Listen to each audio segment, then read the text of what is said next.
L'association vendéenne des constructeurs de maisons vous présente le journal du Vendée Globe.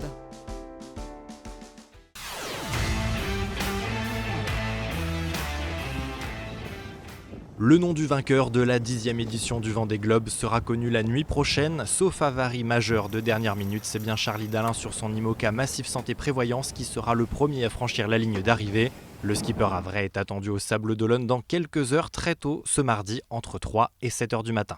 Concentrer, c'est de continuer à me reposer, à bien manger, à bien régler le bateau. Les conditions sont quand même assez instables, donc j'essaye de trouver le bon compromis pour que le bateau avance toujours à une vitesse acceptable. Je suis encore dans ma course, complètement encore dans ma course. J'essaye de pas trop penser à l'arrivée pour l'instant. C'est sûr que c'est toujours quand on est proche de la destination du voyage que le temps passe un peu moins vite, quoi.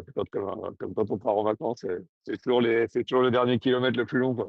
Derrière lui, la deuxième place est promise à Johan Richaume, pénalisé par la perte de son J0 en fin de semaine dernière. Le skipper de Paprec-Arkéa est lui attendu au Sables d'Olonne entre mardi après-midi et mercredi matin.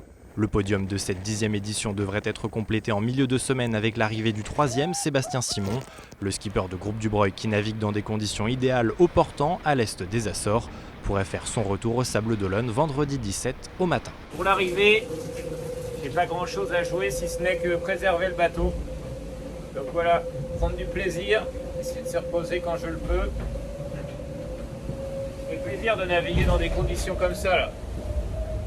Grand soleil, mer plate, génial. Pour la suite, la bataille se poursuit dans le top 10. Sam Goodchild puis Jérémy Bayou ont été les premiers du groupe de 7 skippers à franchir l'équateur, marquant leur retour dans l'hémisphère sud et dans le poteau noir. On se voit tout le temps, si j'ai envie d'aller le voir, je peux le dire coucou. On envoie quelques petits messages par WhatsApp aussi de temps en temps.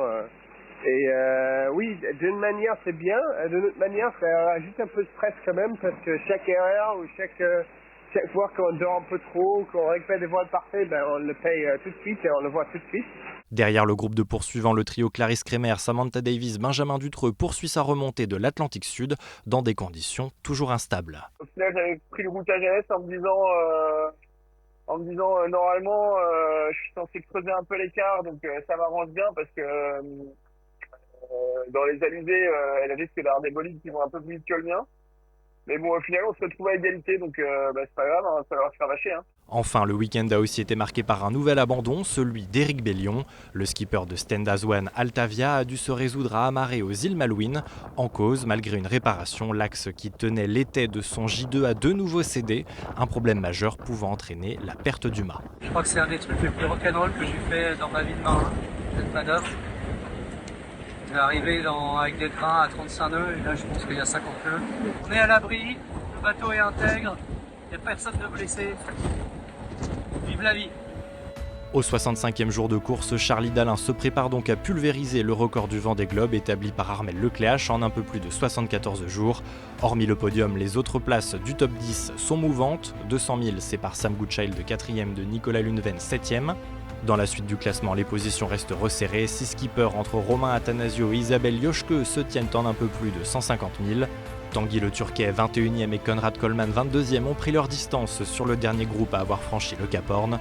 En queue de peloton, ils sont toujours 6 à évoluer dans les mers du Sud, de Oliver Heer 29e à Tony Van Winberg 34e.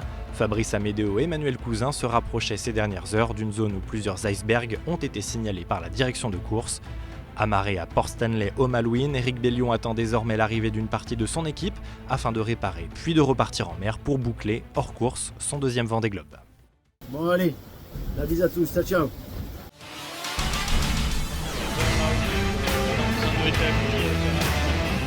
C'était le journal du Vendée Globe par l'association vendéenne des constructeurs de maisons.